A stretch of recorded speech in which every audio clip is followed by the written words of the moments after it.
200 నామం. సర్వమంగళాయై నమః అని నమస్కరించాలి.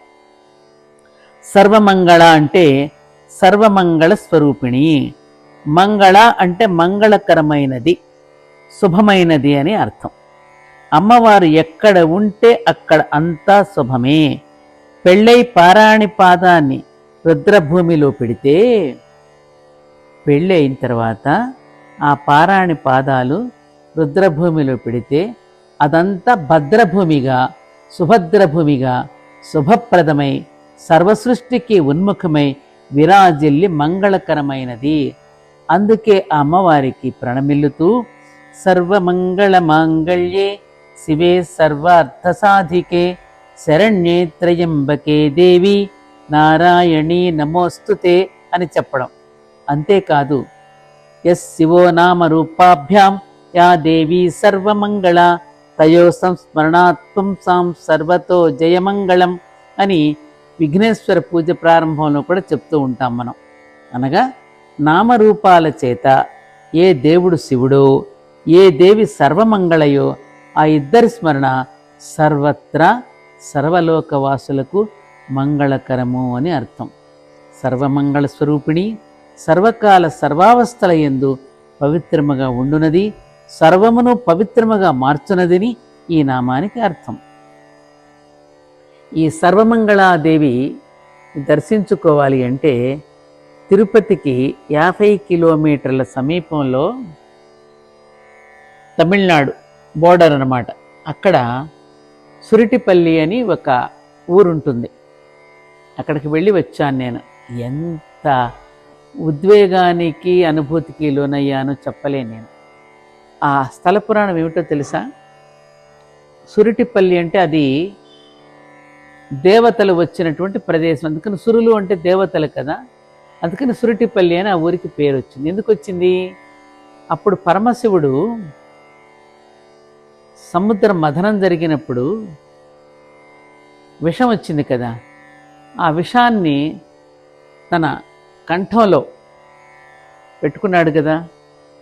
ఆ పెట్టుకున్నప్పుడు ఒక్క నిమిషం స్వామివారు ఆ విష ప్రభావానికి అలా తూగి ఒక స్పృహ అట్లా పడిపోయారట స్వామి.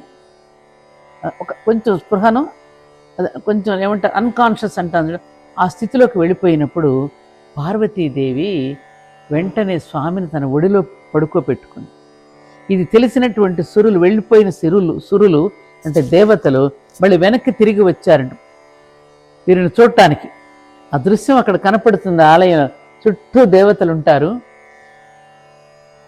అయ్యవారు అమ్మవారి ఒడిలో పడుకుని ఉంటారు. అబ్బా, ఆ దృశ్యం చూసి వంశీ నేను ఎంత అసలు ఏం చెప్పాలో అసలు ఆ భావాన్ని చెప్పలేను నేను. కాసేపు తేరుకోలేకపోయాను. అది ఆనందం అనాలో, అనుభూతి అనాలో, ఉద్వేగం అనాలో, అబ్బా అబ్బా అబ్బా అబ్బా నేను చెప్పలేను నాన్న. తప్పకుండా మీరు ఎప్పుడైనా తిరుపతి వెళితే 50 కిలోమీటర్ల దూరంలో ఉంటుంది సురిటిపల్లి. తప్పకుండా దర్శించుకుని తీరండి.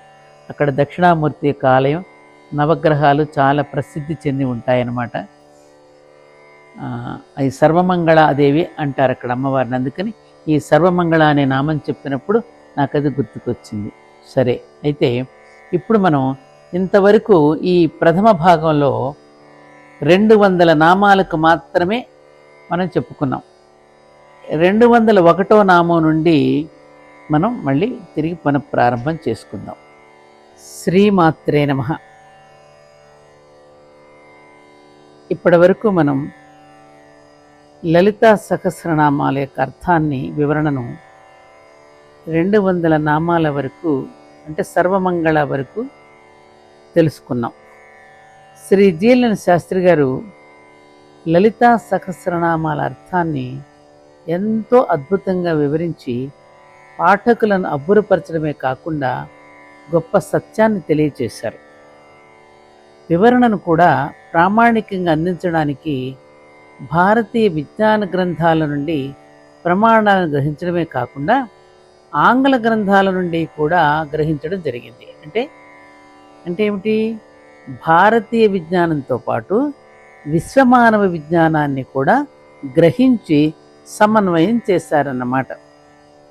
ఒక రకంగా చెప్పాలంటే భారతీయేతర విజ్ఞానం కూడా తెలుగు భక్తులకు అందజేసిన ఘనత శాస్త్రి గారిది. తెలుసుకున్న అంశాలన్నింటినీ విన్నవాళ్ళు మరొక్కసారి సింహావలోకనం ఇంకొక్కసారి చేసుకోవడానికి ఉపయోగపడే విధంగా అద్భుతమైన రహస్యాలను అందించారు కదా. కదా. మరి జిఎల్ఎన్ శాస్త్రి అధ్యాపకులు కదా, పాఠం చెప్పిన తర్వాత సారాంశం చివరిలో చెప్పడం ఉత్తముడైన అధ్యాపకుల లక్షణం కదా. మరి అందువల్ల ఆ అధ్యాపకుని అనుభవం కూడా ఇక్కడ చేరి ప్రతి నామవ్యాఖ్య ఒక చక్కని పాఠమై విన్నవారికి పఠించిన వారికి విషయం సాంగోపాంగంగా కరతలామలకమవుతుంది. మరో విషయం ఏంటంటే ప్రతి నామము జపించిన తర్వాత ఆ నామజపం వల్ల కలిగే సత్ఫలితాలను కూడా తెలిపారు. సహస్రనామాలను పారాయణం చేసుకున్న భక్తుడైన పాఠకుడు తాను కోరుకున్న ఫలితం కొరకు ఆ నామాన్ని ప్రత్యేకంగా మరల జపించుకుని ఆ సత్ఫలితాన్ని పొంది ఆనందించగలరు. బాధలు కోరికలు లేని మానవులు ప్రపంచంలో ఉండరు కదా. కాబట్టి లోక వ్యవహారంలో తిరిగే ప్రతి భక్తుడికి ఇది చాలా ఉపయోగకరంగా ఉంటుంది. ఇన్ని విశేషాలతో కూడింది శ్రీ శాస్త్రి గారి శ్రీ లలితా సహస్రనామ వివరణ. ఈ వివరణం పాఠకులకు సద్గతి ప్రద, శాస్త్రి గారికేమో యశస్విని. అందుకే 201వ నామం సద్గతి ప్రద అని ఉంటుంది.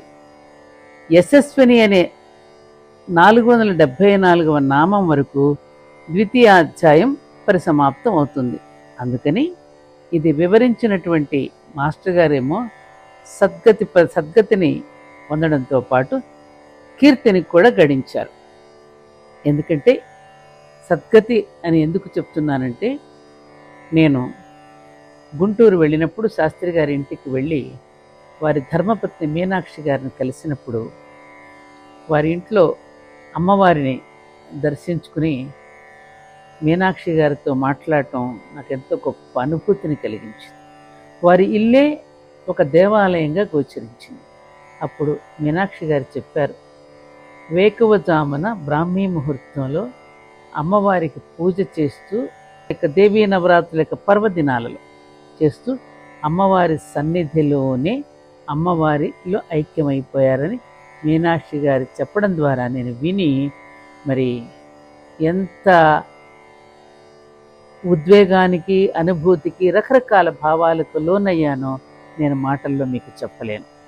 అటువంటి జిఎల్ఎన్ శాస్త్రి గారికి మరొక్కసారి నేను జ్యోతులు సమర్పించుకుంటూ 201వ నామం నుంచి మనం ప్రారంభం చేసుకుందాం.